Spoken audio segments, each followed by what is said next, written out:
የኮቪድ-19 ወረርሽኝ መከሰትን ተከትሎ በፍጥነት እድገት ካሳዩ ዘርፎች መካከል የዲጂታል እንቅስቃሴው ተጠቃሽ ነው። ዘርፉ የሕክምና፣ የትምህርት፣ የፋይናንስ ተቋማትን ጨምሮ በርካታ አገልግሎት ሰጪ ተቋማት ዲጂታል አማራጮችን በመጠቀም አገልግሎቶቻቸውን እንዲያሰፉና እንዲያዘምኑ እድል የፈጠረ ነው።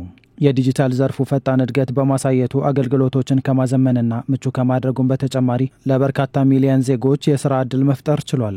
ይህንንም ተከትሎ ሀገራት ለዘርፉ የሚሰጡት ትኩረት በማደጉ የተጠቃሚዎች ቁጥር ባደጉት ሀገራት ከ90% በላይ መድረሱን የዓለም ባንክ መረጃ ያመለክታል። በአፍሪካ ዲጂታላይዜሽን እድገት በኢኮኖሚ ካደጉት ሀገራት አንጻር ሲተያይ ወደ ኋላ የቀረ ቢሆንም አሁን መሻሻሎችን በማሳየቱ አጠቃላይ የተጠቃሚዎች ቁጥር ከ30% ከፍ ማለቱን መረጃው አክሏል። በሀገራችን ዲጂታል ኢትዮጵያ 2025ን ተግባራዊ ለማድረግ በተከናወኑ ተግባራት በዘርፉ ከፍተኛ መነቃቃት ተፈጥሯል። ዲጂታል ሁኔታ በሀገራችን ላይ በርከት ያሉ ለውጦች የተካሄደበት ነው።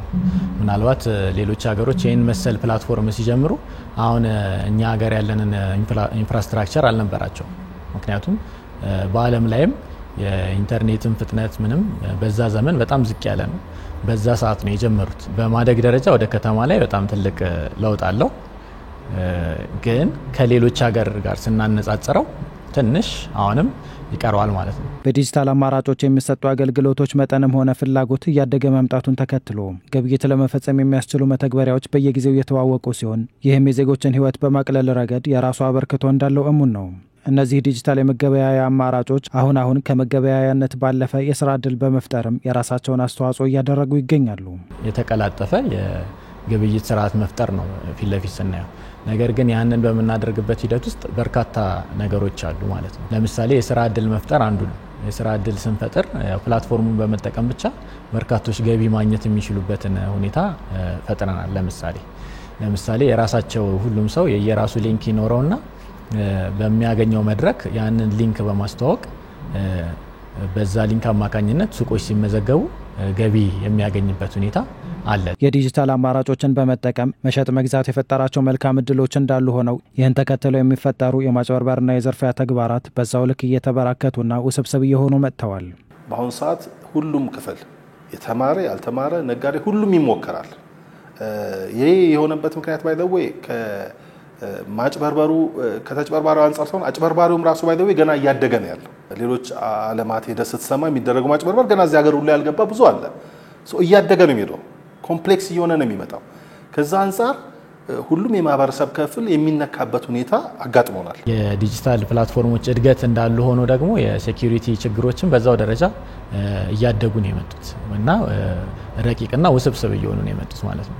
ስለዚህ እነዛን ነገሮች እያጠና ሁልጊዜ ፕላትፎርሙን በተጠበቀ ደህንነቱ በተጠበቀ መንገድ ማስቀጠል ግድ ነው። መተግበሪያዎቹን በመጠቀም ግብይትን በምንፈጽምበት ወቅት በተለያዩ መንገዶች የማጭበርበር ድርጊት ሊፈጸም እንደሚችል ይገለጻል።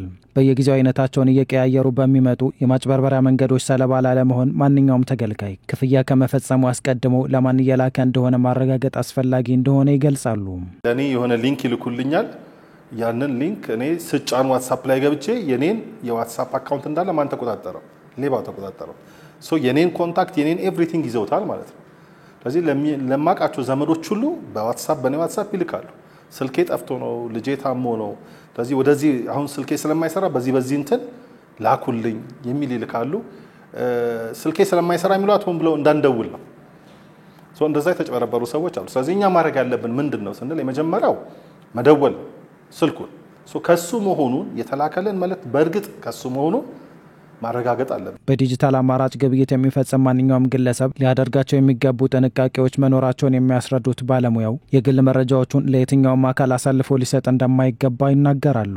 ግብይቶችን ስንፈጽም በመጀመሪያ ማወቅ ያለብን የግል መረጃችንን በፍጹም ለማንም ማካፈል የለብንም። ሸማች ስንሆን ደግሞ ስንገዛ በትክክል የሚላክለት ሰው እሱ መሆኑን ስሙን ማረጋገጥ ለሻጩ ስንከፍል ማለት ነው።